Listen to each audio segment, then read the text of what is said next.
from Machiavellian U.S. politician Francis Underwood in House of Cards to crime boss Keyser Söze in The Usual Suspects, Kevin Spacey has played a range of highly believable villains. Behind the on-screen facade, he is one of Hollywood's most popular and bankable stars, a highly respected thespian with 2 Oscars to his name. Whether gushing about Barack Obama, paying court to Venezuela's former socialist strongman Hugo Chavez, or joining British actor Jude Law on the streets of Belarus to support the democracy movement, Spacey is one of the acting world's liberal lions. The humanitarian champion has even set up a charitable foundation in his name to mentor young performers trying to break into show business.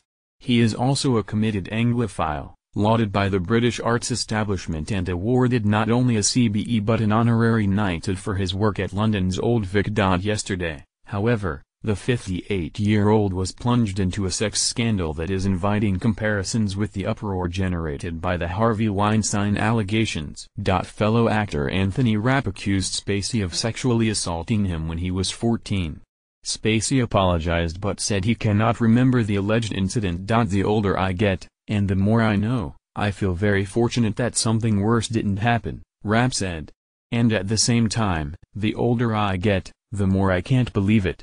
I could never imagine that anyone else I know would do something like that to a 14-year-old boy. The comparison with the disgraced Weinstein, whom dozens of women have accused of sexual harassment and far worse, may be pertinent in that, as Spacey himself acknowledged, his sexual behavior has been the subject of intense debate and rumors for years. Although Rapp's allegations mark the first time Spacey has been accused of targeting a child, it's clear stories of his behavior have long alarmed others in a famously tolerant industry. And whether it was unwitting or not, Spacey's refusal to discuss his sexuality over the years has allowed his fans to deflect stories alleging his targeting of young men as homophobia. In 2004, eyebrows were raised when Spacey, who was living in London, claimed he was mugged in a park in Lambeth, South London, at 4 a.m. but then dropped the complaint.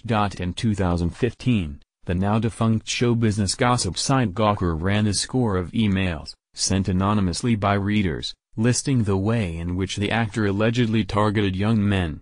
On that website, a source on the production team of House of Cards, the acclaimed Netflix remake of the 1990 BBC miniseries, claimed Spacey solicited male crew members in their early 20s for sex in his trailer.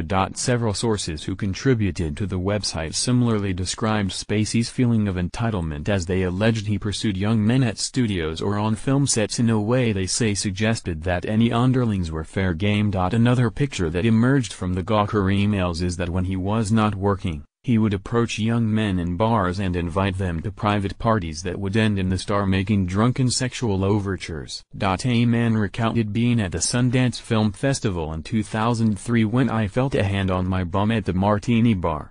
The hand belonged to Spacey, he said, who invited him to a swanky industry party.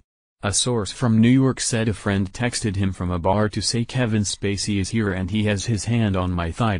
Another New Yorker recalled a friend telling him how Spacey chatted him up in a bar, rubbing his knee while engaging in completely benign conversation before inviting him to a party. An ex-waiter at a smart Chicago restaurant said a male colleague was once invited by Spacey back to his hotel suite for a party that rapidly evaporated when the star asked everyone else to leave. Aware of the actor's intentions, the waiter thanked him for the nice evening and left. In another alleged incident, Spacey was at Harvard University for a function in the late 1990s and later propositioned a gay male undergraduate in a bar. When one man, propositioned by Spacey, told him he was heterosexual, the actor reportedly replied, "Well, you don't have to be a professional hang glider to try it once." It is all a far cry from the polished image of the transatlantic thespian, as at home in the West End as he was on Broadway, loved by Louvies and royals alike. In 2010 he visited Clarence House to collect the CBE from the Prince of Wales for the part he played in reviving the fortunes of the Old Vic. 3 years later, he received an honorary knighthood for services to British theatre and international culture.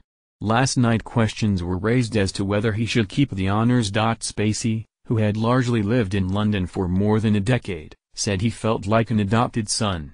He still likes to tell U.S. interviewers who question the tennis fans' support for Andy Murray, "I'm a Brit." Born in New Jersey and raised in California, Spacey started as a comedian, before studying acting.